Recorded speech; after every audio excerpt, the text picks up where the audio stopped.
Welcome to the DoubleACS Daily News for May 28, 2015. Nearly 100 volunteers came out last Saturday to clean up the 10-mile river. It's the 9th year that the city held its annual cleanup, where volunteers spread throughout the downtown and worked to remove debris from the river and the surrounding area. Attleboro Conservation Agent Tara Martin spoke about some of the odd items that volunteers often uncover. It's amazing the things you find within the river. I mean, we find bicycles, we find shopping carts, tires. I mean, there's so many different items that you find within the river that just seem like it would be more trouble to get them there. I mean, cars. It's crazy. Year after year, you see the clarity of the river getting better as the years pass. You're seeing more fish along the river.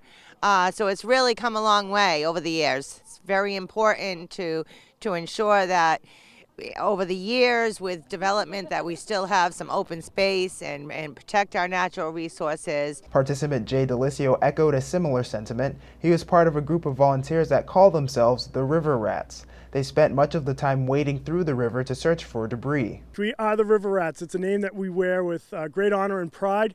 And, personally, this is my 5th year being a River Rat, getting down and dirty. And the people in the water have been pulling out anything from car seats to mattresses to roller skates to giant branches that have been blocking the river. So it's been an interesting day as always. From the first one I did about 5 years ago to now, you can see the difference where it's not as cluttered. There's not as much stuff in the river as there used to be.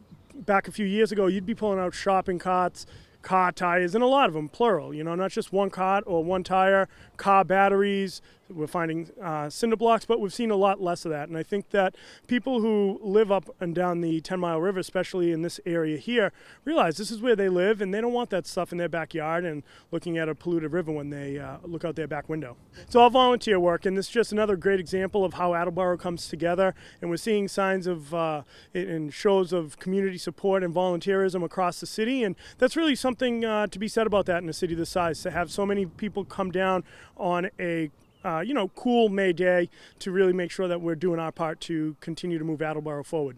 The Attleboro Police Department is stepping up its traffic enforcement around the city's crosswalks.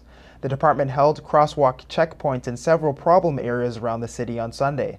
The checkpoints were held in places where drivers have been known for not yielding to crossing pedestrians. Lieutenant Timothy Cook spoke about the program. The person in the crosswalk has to make sure that it's safe to actually enter the crosswalk. The motorist, once they observe a pedestrian inside a crosswalk, they have the obligation to yield to that pedestrian.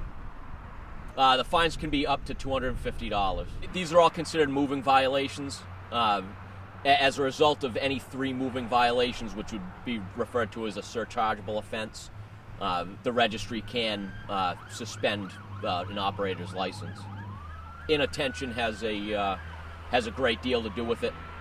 With the proliferation of cell phones and mobile technology, that there's actually more distractions for a driver to contend with, which has them take their eyes off the road.